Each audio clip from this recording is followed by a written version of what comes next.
My name is Lana Myers. I am 28 years old, and I have a twin sister named Karen who is 7 minutes younger than me. This is our story. Sometimes, life takes unexpected paths. In our case, it started when we were children. The invisible force of our parents' favoritism shaped our lives. Although we are twins, we are fraternal and look quite different. I resemble our father with single eyelids and narrow eyes. Karen has double eyelids like our mother and her eyes are wide open. She boasts about being a model for a local photo studio when she was a baby.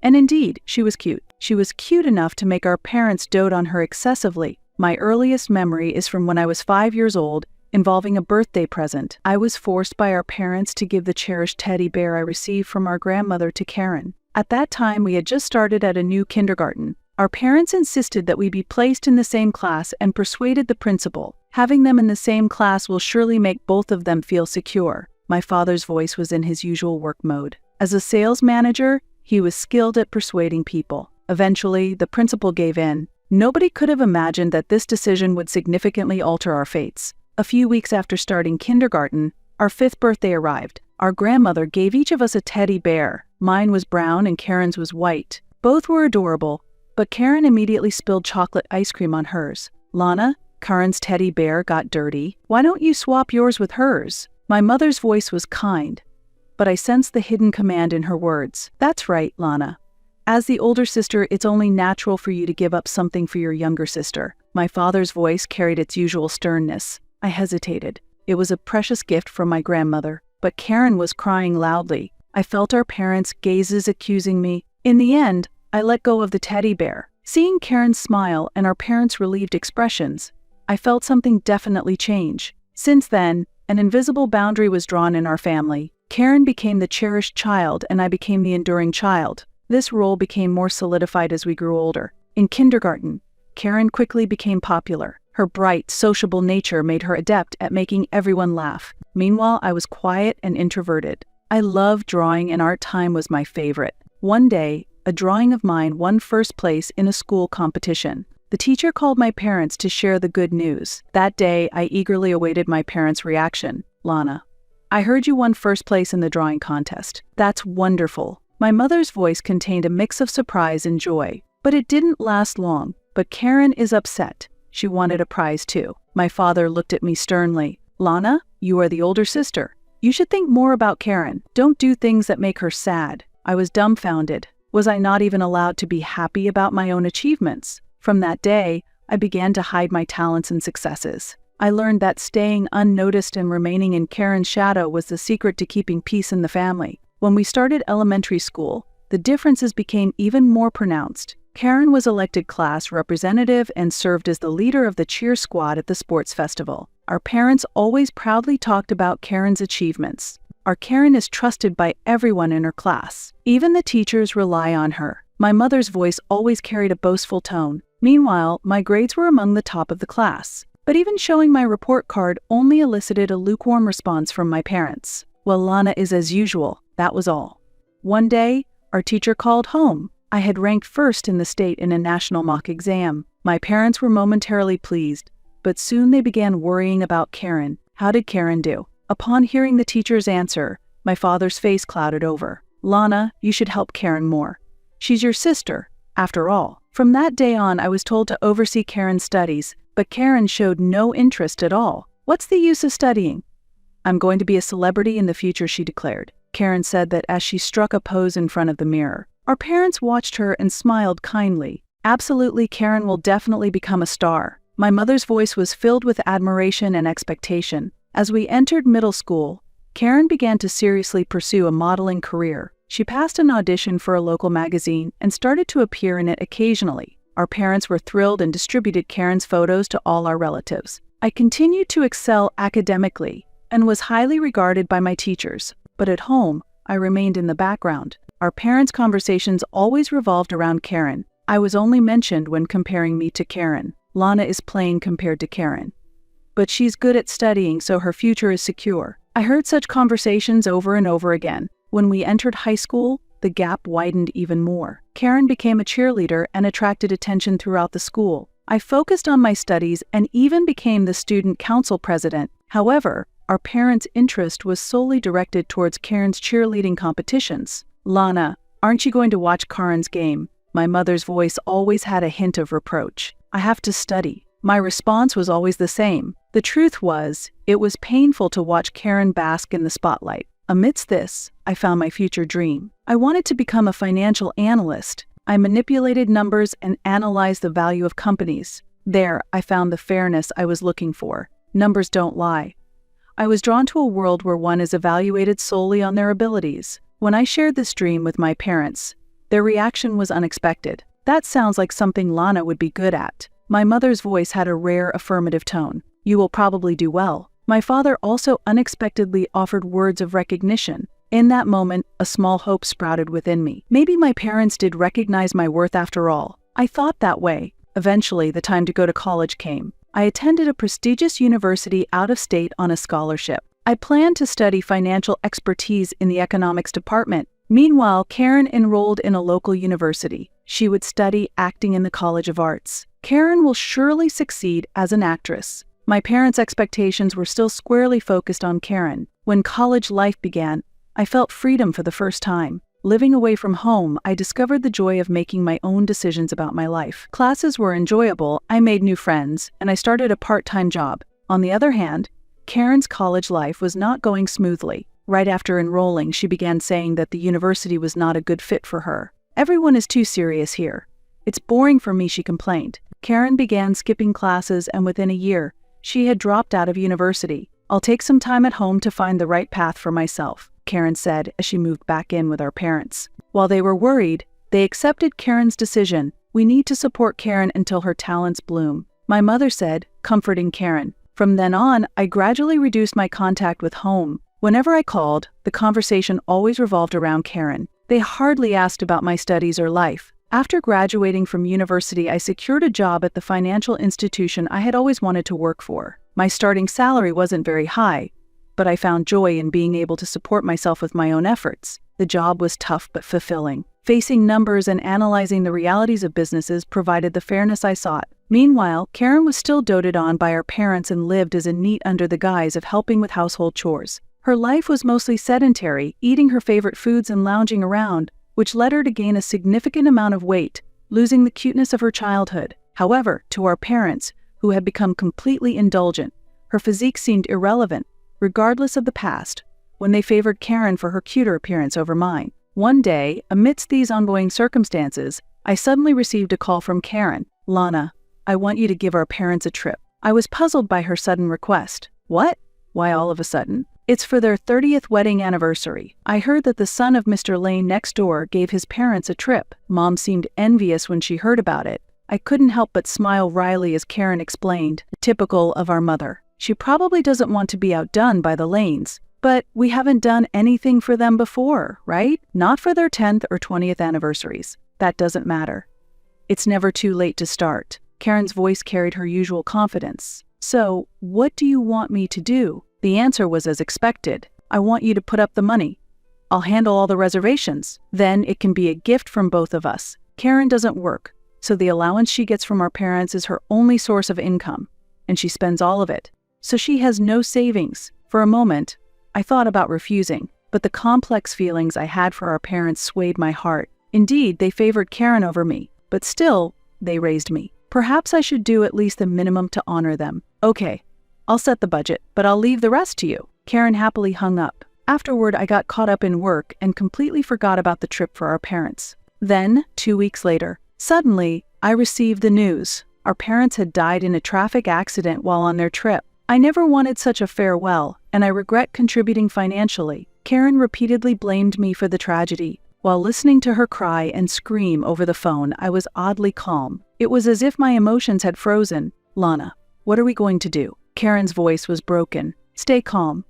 I'm coming home right now. I'll handle everything." After hanging up, I immediately contacted my boss and applied for emergency leave. Then I set off for my childhood home. When I arrived, relatives had already gathered there. Karen was being cradled by one of our mother's friends, crying like a small child. I entered the house quietly and navigated through the bustling relatives to the second floor, to my old room. Stepping into the room, nostalgia hit me, but so did a sense of dissonance. A decade-old poster still hung on the wall, but unfamiliar clothes were carelessly thrown on the bed. Karen had been using it as her room. Taking a deep breath, I shifted my focus. This was no time for sentimentality. There was much to be done. A few days later, the funeral took place. I managed the ceremony methodically. Karen broke down crying, nearly fainting several times. Relatives and our parents' friends were focused on comforting Karen, barely noticing me. After the funeral ended and the relatives had left, Karen and I were alone for the first time. "Lana, what are we going to do now?" Karen asked anxiously. "First, we need to check our parents' will,"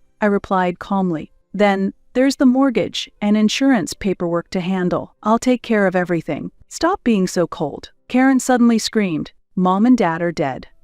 Don't you feel sad at all? It's because of the unnecessary thing you did that Mom and Dad died. Take responsibility for it." Responsibility? Am I not doing enough? Handling all the funeral preparations alone? Could she possibly be referring to the future? At that moment, a chill ran through me. With our parents gone, Karen might intend to depend on me from now on. I was momentarily at a loss for words. True, I hadn't shed a single tear, but that was. "Getting emotional won't solve anything," I said quietly. "We need to deal with reality now." Karen stormed out of the room angrily. The next day, I found the will in Dad's study. It contained something shocking. Although I am healthy and cannot imagine passing away, if I do, half of my estate will go to Mom, and of the remaining, 80% will go to Karen, because she has always been our support, and the rest will go to Lana. I couldn't believe my eyes. Why such an unfair distribution? Just then, Karen entered the room. "What are you looking at?" I handed her the will silently. As she read it, her expression brightened, just as I thought. Mom and Dad really did think about me. In response to her words, emotions I had long suppressed suddenly overflowed. "Thinking about you. Karen, you need to wake up. Our parents coddled you so much that you've become an adult who can't do anything on your own." Karen looked shocked. "What? Why would you say something so mean? Are you jealous?" "Jealous? Don't make me laugh," I scoffed. "I've carved out my life with my own efforts. Meanwhile, you've lived off our parents even at 28. Even this distribution of the inheritance is probably because they knew you couldn't manage on your own." "That's cruel." Karen's eyes welled up with tears. "Are you really my sister?" Her words deeply hurt me. Without a pause, Karen continued, "You're going to live on your own anyway, so just renounce the inheritance." "I have no intention of working. I need it for my living expenses. Now that Mom is gone, I should inherit everything. You have a job, so you don't need the inheritance, right? And by the way, it wasn't a gift from both of us. If you hadn't contributed money, I wouldn't have been able to book it, and Mom and Dad wouldn't have gone on that trip. I'm not giving you a single dollar." I was shaken, but I tried to remain composed. "We are related by blood, but we have nothing else in common. Do whatever you want with the inheritance. I'm going back to my own life. If I renounce the inheritance, I will never, under any circumstances, take care of you again. If you're okay with that, then I'll renounce it." Saying this, I left the room. The following weeks felt like a nightmare. Handling the inheritance process, sorting out the house, confirming our parents' debts. I had to do it all alone. As I was nearing the completion of these tasks, nearly 3 months had passed. Karen's call came as a surprise. "Did you know we're not getting any inheritance money, and there's no life insurance payout either?" Dad was driving under the influence, I explained succinctly. So what Karen seemed unable to grasp the significance. What she didn't understand was that our parents had driven to their vacation destination in their own car, and the police investigation revealed that our father had stopped at a distillery along the way. Despite tasting a significant amount of alcohol, he had continued to drive. Dad always thought that as long as his actions didn't get exposed, they weren't wrong. He indulged himself with the belief that everything was fine as long as he wasn't caught and no accidents occurred, a dangerous overconfidence. This accident was entirely Dad's fault. But as his daughter, I felt conflicted. But that's all in the past now. In cases of drunk driving, there are clauses that exempt the insurance company from paying out, because it's considered a preventable, reckless act. Therefore, not only life insurance but also collision damage waiver and vehicle insurance payments were not applicable. After I explained this carefully, Karen shrieked in disbelief. She had assumed a substantial insurance payout was assured and was visibly shocked to learn otherwise. Originally, the beneficiary of the insurance was not me but Karen, who was the favored child. "This doesn't concern me. And what's this compensation about?" she demanded further. "It's because he hit a utility pole in the self-induced accident." I explained. Utility poles are public property, and when damaged in a traffic accident, the actual cost of repairs is billed to those responsible. But $80,000 for a concrete pole. That's ridiculous. It's just a pole. And it's not even broken, right? Karen argued. Actually, it caused a power outage. If anything, that's a low estimate, I explained. Not only had the pole been damaged, but the power lines were severed, causing a major hotel and several residences downstream to lose electricity. Upon hearing this, Karen became hysterical. That's a lie. It must be a lie, she screamed. Lana, you must have hidden it all, trying to steal the inheritance from me. I shook my head in disbelief. Karen, face the reality. Our parents were drowning in debt. They kept borrowing more to support your extravagant lifestyle. Karen broke down crying. So what am I supposed to do now? At that moment, I made my decision. I could no longer take care of Karen. She was 28 and needed to carve out her own path. Karen, listen, I said calmly. We need to go our separate ways. You need to forge your own life with your own efforts. I can't look after you anymore. Karen looked at me in shock. What are you talking about? We're sisters, aren't we supposed to help each other? No, that's not how it is. I said firmly. We might be twins, but we're living separate lives now. You need to become independent. Karen became angry. You're so cold. How can you be so cold? Our parents just died, and you choose this time to abandon me. I took a deep breath, steadying myself against her accusations and the emotional turmoil swirling between us. Karen, this isn't abandonment. I'm treating you as an adult. You aren't a child anymore, are you? Despite her crying over the phone, I ended the call. Since that day, my relationship with Karen completely cooled off. She stayed at the family home, and I returned to my apartment. Occasionally, relatives would contact me, updating me on Karen's situation. With no savings left and no one else to rely on, she had reluctantly started to look for part-time jobs and modeling work. I focused on my career. My path as a financial analyst was successful, and I earned promotions. As I adapted to my new life, memories of my parents and my conflicts with Karen gradually faded. While searching for necessary documents one day, I found a bank book registered in my name. Alongside it was a letter from our grandmother. It seemed it was not my parents, but my grandmother who had left these for me. My grandmother had not been pleased with how our parents favored Karen, and she had admonished them multiple times. Because of this, she gradually became estranged from them and sadly passed away alone in a facility. The letter was already opened and stored with my parents' valuables, suggesting they had not intended to give it to me. However, this was evidence of my grandmother's affection for me and was rightfully mine. 5 years have passed since then. One day, out of the blue, Karen called me. Lana, I need to talk to you. Her voice was completely different from 5 years ago. It was calm and matured. Is something wrong? I asked cautiously. I'm sorry, Karen's voice trembled. About everything 5 years ago, you were right. I finally realized that. I was speechless. In these 5 years, I've learned so much. The hardships of work, the importance of money, what it means to be independent. And I've come to understand your feelings too. Karen continued. Lana, you've been enduring all along. Because of my selfishness, you gave up so much, didn't you? I'm truly sorry. Tears spilled from my eyes for the first time. Karen, Lana, can we start over?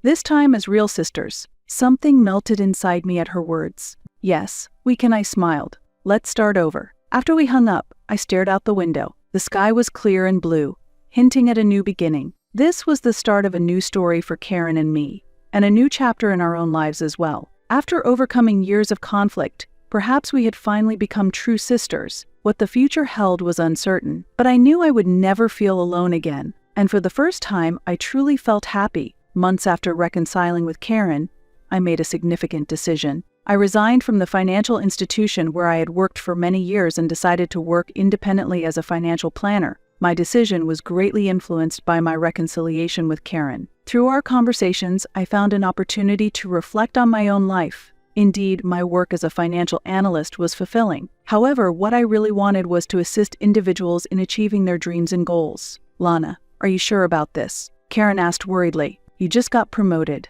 Then, I smiled. Yes, it's fine.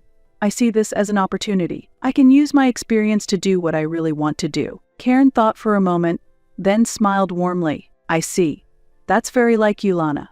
But let me know if there's anything I can help with. Her words warmed my heart. The old Karen would have been too overwhelmed with her own issues to offer such consideration. The first year of being independent was tougher than I had imagined. I struggled to find clients and my income was unstable. Yet, facing each client individually and being able to support their lives brought me immense satisfaction. Then, an astonishing request came my way. "Lana, do financial planners also consult with celebrities?" Karen asked with interest one day. "Yes, of course. But I don't have such high-profile clients," I replied jokingly. Karen hesitated a bit before saying, "Actually, I have a friend who's a young actress. She's recently become popular, but she's struggling with managing her money." I was surprised. "Really? But isn't she with a major agency?" Karen shook her head. "No, she's independent.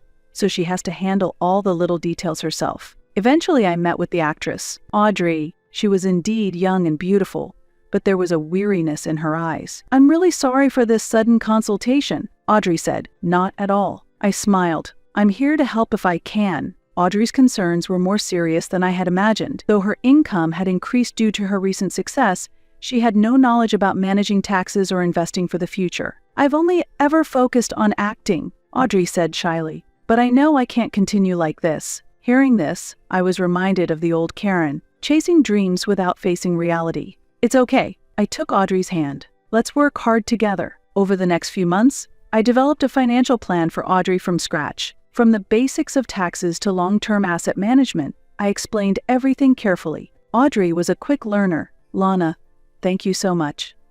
I didn't realize how much there was to learn. Her words filled me with great joy. I was making a tangible contribution to someone's life. This was exactly what I had been seeking. The work I did with Audrey began to attract attention, and gradually I started gaining more clients from the entertainment industry. My business developed in unexpected directions. One day, Karen burst into my office, visibly excited. "Lana, it's incredible. We've got an interview request from a TV station." I was so surprised that I stood up from my chair. "What do you mean?" Karen explained, breathless. "You're being called the ally of celebrities. They want to feature you as a financial planner who supports the financial independence of young entertainers." I was perplexed. "But I'm just doing my job. There's nothing special about that." Karen shook her head. "No, Lana, you are special. Not many can understand the complex income structures of celebrities and give advice while respecting their dreams." Her words made me think deeply. Indeed, the financial situations of celebrities are unique. Unstable incomes, sudden large payments, complex taxes, and above all, the importance of pursuing dreams. Perhaps through my experiences and my relationship with Karen, I had come to deeply understand these. In the end, I decided to accept the TV interview. It wasn't just to promote my own work, but also as an opportunity to convey the importance of financial independence to young entertainers. On the day of the interview, I stood in front of the camera, nervous. "Ms. Myers, why did you decide to become a financial planner specializing in celebrities?" the interviewer asked. I paused to think before answering. "Actually, I have a twin sister. She once aspired to be in the entertainment industry too, but she lacked financial knowledge." I spoke candidly about my past with Karen, our relationship with our parents, and the process of reconciliation. While I omitted the finer details, I explained how these experiences connected to my current work. Pursuing dreams is wonderful. However, to sustain those dreams long-term, a solid financial foundation is necessary. I aim to support celebrities in achieving both, I explained. When the interview concluded, the staff applauded. The director approached me and said, "Thank you for such an inspiring story. It will surely resonate with many people." After the broadcast, the response was greater than anticipated. Not only did numerous young entertainers reach out for advice, but general viewers also shared how the interview helped them appreciate the importance of balancing dreams and reality. That evening, Karen came to my apartment. "Lana, I watched it," she said with sparkling eyes. "It was wonderful." I smiled, a bit embarrassed. "Thank you. But I could only tell that story because you were there with me." Karen nodded quietly. "Lana, sometimes I still think about it. If I had been more realistic back then, maybe I could have become a famous actress by now," she mused. I looked at her, surprised, but saw no regret in her expression. But Karen continued, "I am satisfied with my life now. That setback allowed me to truly confront who I am, find the job I have now, and more importantly, it made us true sisters." I hugged Karen spontaneously. "Karen." At that moment, I felt that we had truly reconciled. The wounds of the past might not be completely healed, but we had found closure and a new beginning together. But we could use that as nourishment to grow together. I was sure of it. Looking outside the window, the full moon was shining brightly. Its light seemed to bless our new life. What the future holds, I do not know, but I will never feel lonely again. Having a sister who understands and supports me is enough to make me feel content. And I whispered from the bottom of my heart, "Thank you, Karen. And thank you, Mom and Dad. My feelings towards our parents are still complex, not fully reconciled. But it was because of them that I am who I am today. For the first time, I felt I could truly accept that fact. Bathed in the moonlight, Karen and I sat quietly together. A new morning awaits us.